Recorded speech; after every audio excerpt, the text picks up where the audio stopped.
৮ মাসের বকেয়া বেতন পরিশোধ সহ ৪ দফা দাবিতে কর্মবিরতি ও অবস্থান কর্মসূচি পালন করছে বিএভিএস ম্যাটারনিটি হাসপাতালের চিকিৎসক, নার্স ও স্টাফরা। আশ্বাস দেওয়ার পরও দাবি না মানায় আজ থেকে তারা কর্মবিরতিতে গেছেন।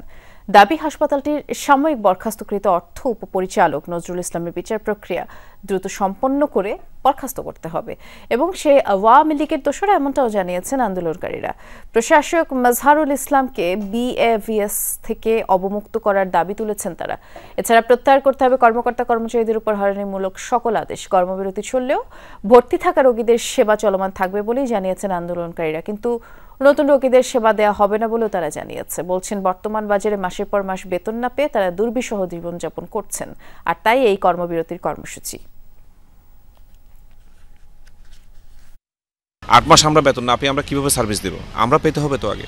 আমরা যদি না পাই আমরা কিভাবে সার্ভিস দেব? ৭ মাসের ঘর ভাড়া দিতে পারছে না, সন্তানদের স্কুলের বেতন দিতে পারছে না, খুবই মানবেতর জীবনযাপন করতেছে। প্রশাসকের অপসারণের জন্য এবং নজরুলকে স্থায়ীভাবে বহিষ্কার করার জন্য আরেকটা দাবি ছিল, আমরা ৮ মাস ধরে বকেয়া বেতন আছে, এই ৮ মাসের বকেয়া বেতন আমরা পেতে চাই।